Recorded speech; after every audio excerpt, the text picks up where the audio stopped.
L'âge du maître est un de ceux qui leur rendent la France sensible. Ces rudiments de notre langue, qu'ils apprennent avec une ferveur touchante, c'est une voix qui nous livre leur cœur.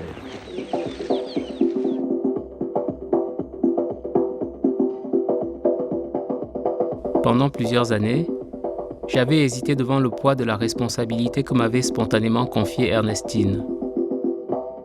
Quelques mois après qu'elle ait choisi de mettre fin à ses jours, ces images d'un passé qui refuse de s'estomper inscrivent la vie d'Ernestine dans la tragédie que fut la colonisation et me renvoient aux propos suivants. Les conséquences socio-psychologiques du colonialisme sont bien plus insidieuses que les conséquences politiques et économiques, car elles pénètrent en profondeur l'esprit des gens et sont donc plus longues à éradiquer. Kwame Nkrumah, le premier président du Ghana. There was a picture, a big photograph on a loose sheet of Kwame Nkrumah, the late Kwame Nkrumah. Mm-hmm. That was when he was overthrown, I think. We were asked to throw stones at it. We had sticks. We jumped on the field and played around. That was an innocent game. That is how far I can remember certain part of my youthfulness. Until I found myself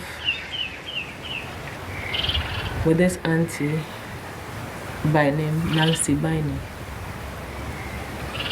I grew up there just like any growing up child, but with a very difficult and a special training and treatment. Arising from the simple fact that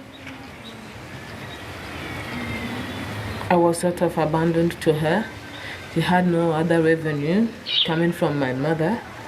Well, she made use of me.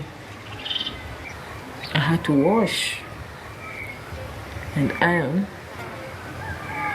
divide myself into 4. That is, one in my auntie's place, the rightful one I was staying with, and 2 other distant aunties,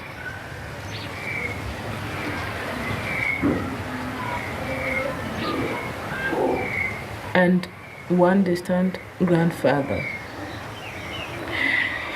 I had to go helping these other 2 distant aunties simply because they could give me clothes that their children no longer wanted.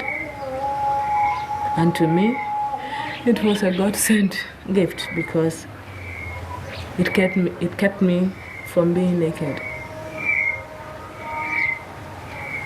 That was my use. There were times I was categorically stopped from going to school because there was no money to pay for the school fees. I had very little to eat. I had to make sure everything was clean, spotlessly clean, before I could go to bed. I never went to bed before it was 11 p.m. And by 5 o'clock a.m., I was awakened. Well, I had for a sleeping place the kitchen, and it had cemented floor, cold, with a charcoal bag, what we call jute bag, as bed. That was at best.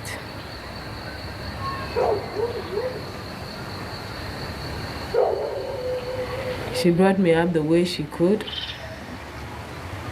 but I was nothing less but a bastard. Or with a father supposedly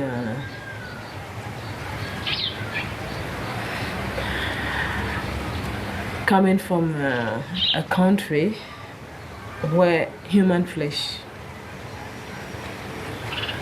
was eaten regularly.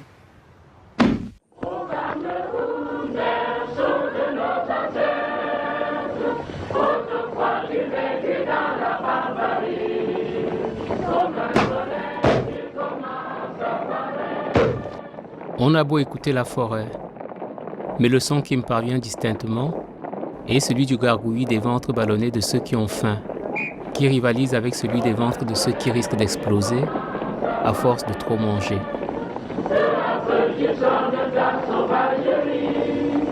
Mis à nu comme nos forêts, certains des survivants des massacres coloniaux s'accoutrent d'uniformes pour défendre des drapeaux encore maculés du sang de leurs ancêtres. Je vous ai compris.